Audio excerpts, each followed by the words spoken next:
नमस्कार दोस्तों, आप सभी का स्वागत है हमारे YouTube चैनल पर। तो आज हम बात करेंगे डीएलएड बीटीसी प्रथम सेमेस्टर 2024 मैथ्स का क्वेश्चन पेपर आपके कैसा आएगा, जिसमें अति लघुत्तरी क्वेश्चंस कैसे होंगे, 25 में से 25 नंबर आप स्कोर कैसे कर पाएंगे, सब कुछ हम इस वीडियो में देखेंगे। 2023 में पूछे गए सभी प्रश्नों की लिस्ट है। आपको बता दें, आपके पेपर में टोटल 6 नंबर के अति लघुत्तरी प्रश्न आते हैं। हर एक क्वेश्चन का आपको एक एक नंबर ऐसे एग्जामिनर आपको देते चला जाएगा अगर आप सही करेंगे।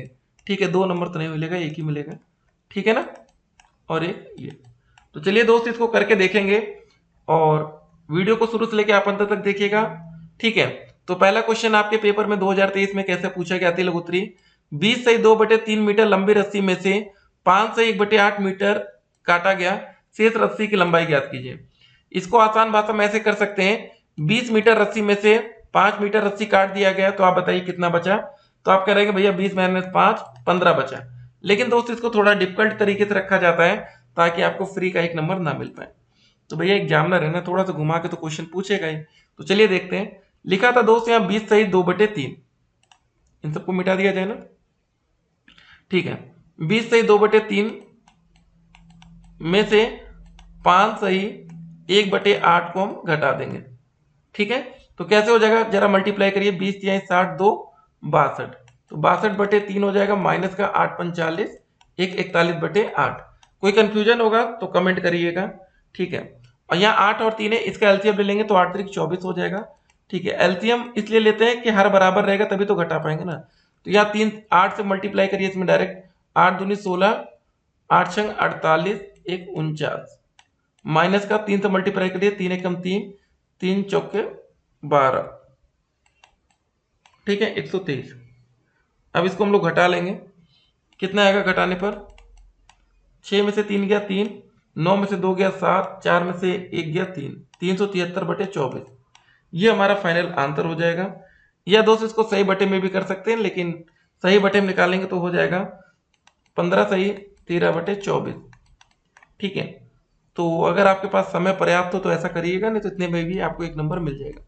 ठीक है, एक नंबर हमारे यहाँ पर कंप्लीट हो गया, तो इसका आंसर हमने निकाल लिया है। दूसरा क्वेश्चन देखिए जरा।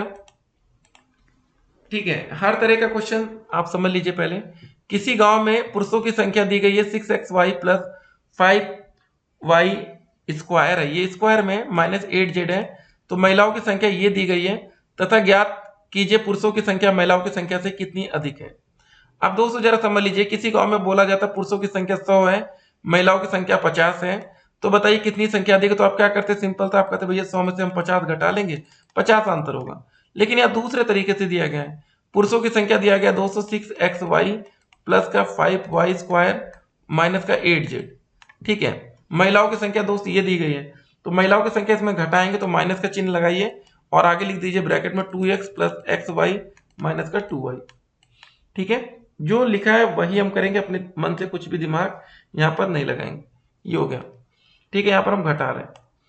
ठीक है, तो अब देखिए जरा क्या हो जाएगा यहाँ पर, 6xy प्लस का 5y² माइनस का 8, एक सेकेंड, माइनस का 8z। जब ये ब्रैकेट के अंदर जब माइनस जाएगा तो हो जाएगा माइनस का 2x माइनस का xy, और माइनस माइनस हो जाएगा प्लस में 2y। ठीक है, तो सॉल्व कर लीजिए। यहाँ पर -xy, यहाँ पर 6xy है। ठीक है, इसको जब घटाएंगे तो यहाँ पर हो जाएगा 5xy प्लस का 5y² वैसे ही रह जाएगा क्योंकि आगे कहीं है ही नहीं। फिर दोस्तों माइनस का 8z है, तो यहाँ पर भी दोस्तों कुछ नहीं है, तो इसको वैसे लिख लेंगे, माइनस का 8z हो जाएगा। माइनस का दोस्त यहाँ पर 2x वैसे ही रहेगा। ठीक है, प्लस का 2y। बस ये हमारा आंसर हो जाएगा। कुछ नहीं करना था, एकदम आसान सा क्वेश्चन था, एक नंबर आपको मिल जाता। ठीक है, पहले 2 क्वेश्चन यहाँ पर हमारे कंप्लीट हो गए, 2 नंबर हमारा बन गया। कोई डाउट होगा तो अभी आपको व्हाट्सएप नंबर भी देंगे। अगला प्रश्न देखिए जरा। दशमलव संख्या दोस्त ये दिया गया है, को जोड़ना है। अब देखिए दशमलव में हमने आपको क्वेश्चन बताया था अभी बहुविकल्पी में, अगर आपने देखा होगा तो यहाँ पर दिखा था, जैसे इसको ऐसे लिखे 51.3।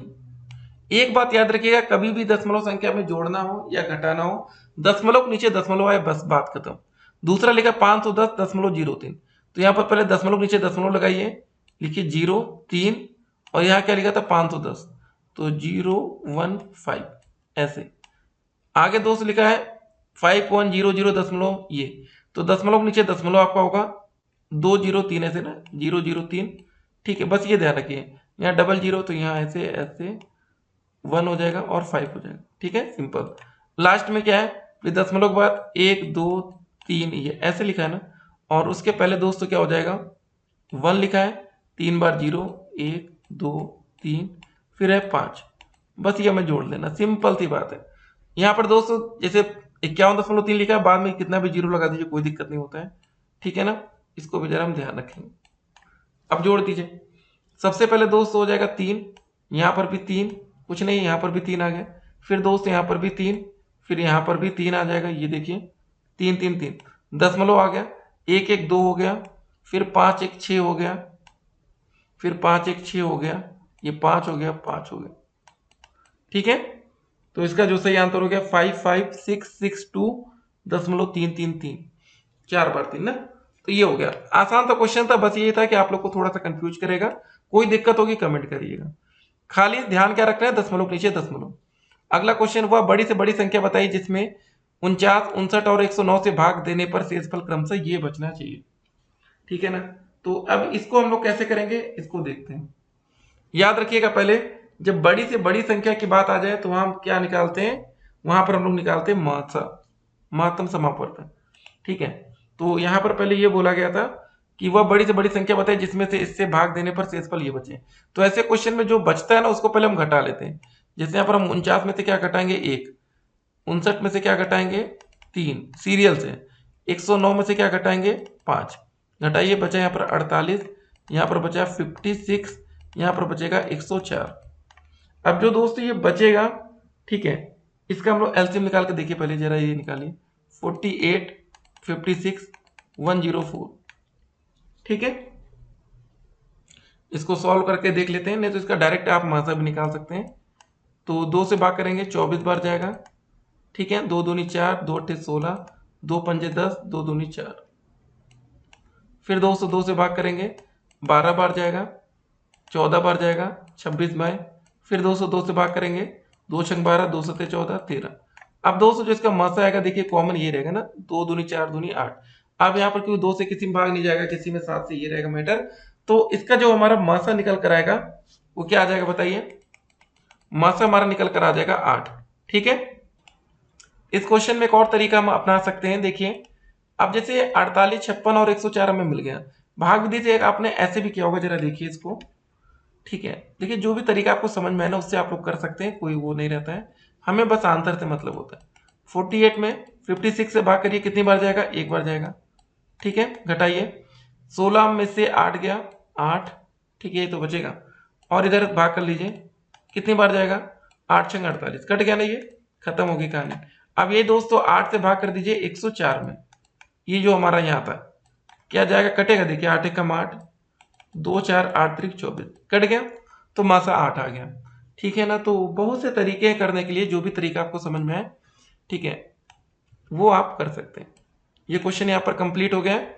अब अगले प्रश्न की तरफ बढ़ते हैं। क्वेश्चन है कि एक समबाहु त्रिभुज जिसकी प्रत्येक भुजा 4 सेंटीमीटर है, इसका क्षेत्रफल ज्ञात कीजिए। अब दोस्त यहाँ पर समबाहु त्रिभुज का क्षेत्रफल का फार्मूला आपको आना चाहिए। समबाहु त्रिभुज का जो क्षेत्रफल का फार्मूला होता है वो होता है √3/4, ठीक है, इंटू में भुजा का स्क्वायर, ये होता है फार्मूला। तो यहाँ पर दोस्तों देखिए √3 हो जाएगा बटे में 4, भुजा दिया गया था 4, तो यहाँ पर 4 का स्क्वायर हो जाएगा, 4 का स्क्वायर। तो इसको ऐसे लिख सकते हैं √3/4, भुजा की जगह 4 गुणे 4, एक 4 से एक 4 कट जाएगा, तो बचेगा कितना, 4√3। ठीक है, तो देखिए अगर ये सेंटीमीटर में दिया गया तो इसका आंसर भी हमारा सेंटीमीटर। ठीक है, जब क्षेत्रफल की बात होगी तो स्क्वायर में आएगा, या वर्ग सेंटीमीटर लिख सकते हैं। याद रखिएगा, अगर सिर्फ आपने 4√3 लिख दिया तो एग्जामिनर आपका 1 नंबर काट लेगा। पूरा करिएगा भैया, 1 में से मतलब आधा नंबर आपको देगा, या ऐसे कहेगा 0.5। ठीक है, तो ये ध्यान दीजिएगा। बहुत से बच्चे ये गलती करते हैं, कहते हैं सर जी हमने तो सब कुछ सही किया, आंसर मिला लिया, लेकिन ये सब छोटी छोटी गलतियां आपको 25 में से 25 नंबर आने से रोक देती है। ठीक है ना, तो ये हो गया। तो भैया 25 में से 25 नंबर पाना है तो छोटी छोटी चीजों का भी ध्यान रखना पड़ेगा। अगला प्रश्न है, एक आयताकार बगीचे की लंबाई एवं चौड़ाई में अनुपात यहाँ पर आपको दिया गया है। 5:3। यदि आयताकार बाग का क्षेत्रफल 1500 वर्ग फीट हो तो बाग के चारों ओर तार लगाने के लिए कितना खर्च आएगा, जबकि तार का मूल्य 12 रुपए फीट आपको यहां पर दिया गया है। ठीक है, क्वेश्चन में बोला गया है कि लंबाई और चौड़ाई में अनुपात दिया गया है 5:3। तो दोस्त यहां पर हम लोग एक काम करेंगे, पहले लंबाई मान लेंगे। ठीक है, कि माना लंबाई, माना इसकी जो लंबाई होगी वो कितनी हो जाएगी। ठीक है, देखिए सिंपल सी बात है, लंबाई और चौड़ाई में अनुपात है तो पहले लंबाई है तो यहाँ पर पहले 5 है, इसको हम पहले 5x मान लेंगे। ठीक है, ये जरा ध्यान रखिएगा। और उसके बाद दोस्तों अगर हम चौड़ाई मानने की बात आएगी तो क्या हो जाएगा 3x। ठीक है, यदि आयताकार बाग का क्षेत्रफल 1500 है। ठीक है, आयत का जो क्षेत्रफल का फार्मूला होता है बताइए क्या होता है, ये देखिए इंपॉर्टेंट चीजें हैं। ठीक है ना, तो बहुत से बच्चों को आयत का क्षेत्रफल का फार्मूला नहीं पता होगा। तो आयत का जो क्षेत्रफल का सिंपल सा फार्मूला होता है वो होता है दोस्तों लंबाई गुणे चौड़ाई। ठीक है, तो लंबाई क्या दी गई हमारी, और क्षेत्रफल देखिए क्वेश्चन में दिया गया 1500, क्षेत्रफल की जगह रख दीजिए 1500, लंबाई दी गई 5x और चौड़ाई दी गई हमारी अभी देखा हमने माना है 3x। तो यहां पर होगा हमारा 1500। ठीक है, बराबर 5 गुणे 3 करेंगे 15x² आ जाएगा। ठीक है, तो भाग कर लीजिए, 15 कम 15, ये 0 आएगा। तो यहाँ पर दोस्तों x² का मान कितना आ जाएगा बताइए, ये हो जाएगा बराबर 100 हो जाएगा। ठीक है, अगर x² का मान 100 आ रहा है तो यहाँ से x का मान क्या हो जाएगा √100, तो √100 का मान कितना आ जाएगा 10 आ जाएगा। ठीक है, तो यही हमारा दोस्तों पहले ये आ जाएगा, हमारा x का मान आ गया 10। अब दोस्तों हमें x का मान जब पता चल चुका है 10 आ गया, ये x का मान है। ठीक है, ये x हमने जो माना था, तो अगर हम यहाँ पर लंबाई निकालेंगे तो लंबाई कितना हो जाएगा, लंबाई हमने माना था 5x माना था ना, 5x तो हो जाएगा 5 इंटू में 10 तो हो जाएगा 50 मीटर। अब जब चौड़ाई निकालेंगे तो कितने आ जाएगा, राइटिंग थोड़ी खराब है, 3x बराबर हो जाएगा 3 गुणे 10। ठीक है, ये क्वेश्चन में काफी बच्चे फंसते हैं, तो हो जाएगा 30 मीटर। लंबाई भी हमारी आ गई, चौड़ाई भी आ गई। ठीक है, अब दोस्तों बोला गया है बाग के चारों ओर तार लगाने के लिए कितना खर्च आएगा, जबकि तार का मूल्य दिया गया है। देखिए दोस्तों अब क्या होगा कि हम इसका परिमाप निकालेंगे, चारों ओर निकालना है, तो परिमाप का जो फार्मूला होता है, जैसे तार की जो लंबाई होगी ना वो इसके परिमाप के बराबर होगी। ठीक है, तो इसको जरा समझ लेंगे। तो सबसे पहले हम तार की लंबाई निकालने के लिए इसके परिमाप का फार्मूला यूज करेंगे। ठीक है, तो यहां पर लिख सकते हैं आप लोग कि तार की लंबाई बराबर परिमाप। ठीक है, परिमाप, तो आयत का जो परिमाप का फार्मूला होता है 2 ब्रैकेट में लंबाई प्लस का चौड़ाई, यही होता है। तो हमारी 2 हो जाएगी, लंबाई कितनी आई जरा देखिए, यहाँ पर अभी हमने निकाला 50 और चौड़ाई आई है 30, तो 50 प्लस हो जाएगा 30। ठीक है, बराबर परिमाप लिख लेंगे, परिमाप हो गया 50 30 80, 80 गुणे 2 हो जाएगा 160 मीटर। ठीक है, ये हो गया हमारा परिमाप। हमारा जब परिमाप आ चुका है तो हमें अब निकालना क्या है, तार का मूल्य दोस्तों दिया गया कितना खर्च आएगा। ठीक है, तो जब हमें खर्च निकालना है तो खर्च का फार्मूला हो जाएगा यहाँ पर, खर्च बराबर लंबाई तार की गुणे इसका दर। लंबाई हमारी आई अभी 160 और दर दोस्तों क्वेश्चन में दिया गया है 12 रुपए के हिसाब से। गुणा कर लीजिए, 12 0 में 0, 12 6 72 का 2 हासिल 7, 12 कम 12, 12 7 19, 1920 रुपए। ठीक है, ये आंसर है। क्वेश्चन बहुत कठिन नहीं था, देखिए सिंपल। तब हम आपको फिर से बताते हैं कि कैसे आपको समझना है, तुरंत समझ जाएंगे। ठीक है ना, क्वेश्चन थोड़ा लंबा जरूर है। देखिए कभी भी ऐसा क्वेश्चन आए कि आयताकार बगीचे की लंबाई चौड़ाई में अनुपात और उसका क्षेत्रफल दिया है, तो आयत का जो फार्मूला होता है क्षेत्रफल का लंबाई गुणे चौड़ाई, क्षेत्रफल के हिसाब से हमने लंबाई और चौड़ाई निकाल ली। तारों, ठीक है, बाग के चारों ओर हमें तार लगाने तो उसका हमें परिमाप चाहिए होगा, तो आयत का जो परिमाप का फार्मूला होता है उससे परिमाप निकाल लेंगे, वही तार की लंबाई होगी। जब तार की लंबाई पता होगी और उसका मूल्य कितने रुपए फीट है तो हम उसका रेट निकाल सकते हैं कितना खर्च आएगा। ठीक है, तो चलिए दोस्तों हमारा व्हाट्सएप नंबर लिख लीजिए, कोई बच्चे को डाउट हो तो मैसेज करिएगा 8738079216 8738079216। चलिए फिर मिलते हैं, stay connected, all the best paper के लिए।